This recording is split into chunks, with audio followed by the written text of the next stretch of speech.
Abundant energy in harmony with nature. Smart Grid, renovation of our obsolete electrical power grid by Larry Hartwig, Zmaster at ZeroEnergyDesign.com. The specifications for our alternating current American electrical power grid were developed by Nikola Tesla and used by Westinghouse at Niagara Falls 125 years ago in 1883. Their ancient technology and assumptions, like centralized power generation, one-way power transmission, and human operation, are now extremely obsolete in the age of microelectronics and rooftop photovoltaic systems. The North American electrical power grid is interconnected such that a small technical or human error can cause deadly international cascading grid failures with enormous economic impact. Inefficient electricity generation and transmission overhead costs greatly increase unproductive, useless waste of expensive, dirty, unsustainable, non-renewable, deadly declining energy sources like coal. Centralized power generation and distribution is a non-scalable diseconomy of scale. 125-year-old power grid technology and assumptions cannot be part of prosperous economic growth. It implies expensive energy input into inefficient electricity generation, which is fed to inefficient electricity transmission for significantly diminished energy delivered. The century-old power grid is failing. Our power grid cannot keep up. The sooner we stop trying to build our children's future on this non-scalable, obsolete 1883 strategy, the easier and less expensive the transition will be. We must move away from centralized electricity generation and transmission losses and move toward distributed point-of-use power generation and energy sharing. Our 125-year-old power grid is having deadly failures.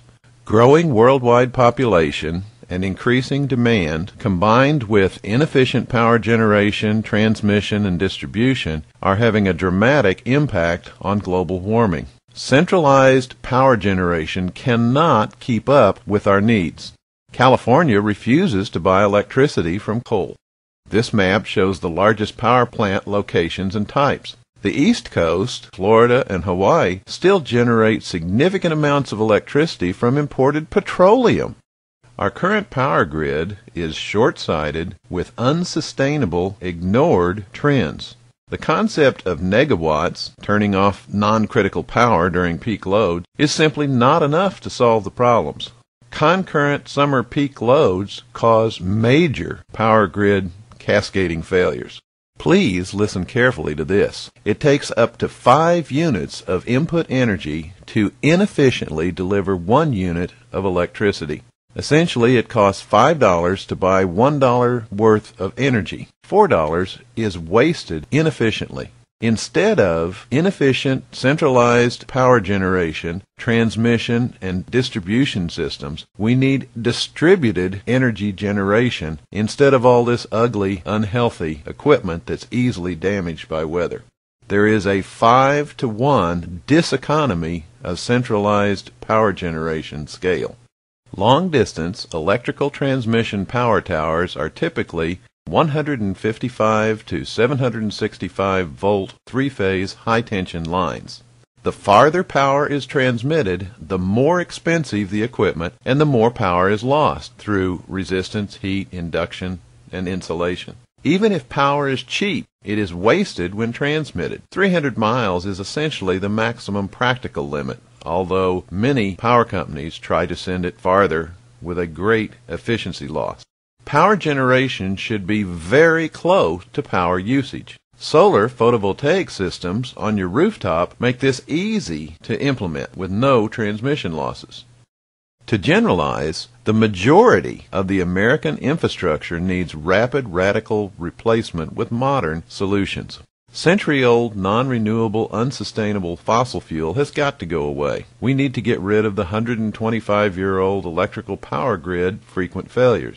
50-year-old failing interstate highways and bridges were never designed to support a 40% freight load. Analog dial-up wired narrowband telecommunication is on a path toward improvement. Analog low-resolution television has a 2009 planned replacement. Most new cars and homes need to be replaced and never should have been developed the way they are today anyway.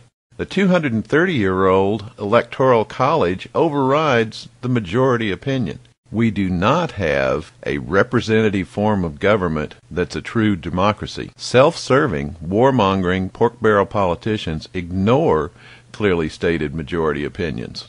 Lobbyists for special interest group profiteers override the needs of the many. Declining health care availability and increasing costs are controlled by profit motivation. Declining education quality and graduation rates are taking place while international global competitors are improving. We have an antiquated, fraud-prone Social Security card ID while Visa and MasterCard can respond instantly. All of our current problems are correctable but for resistance to change.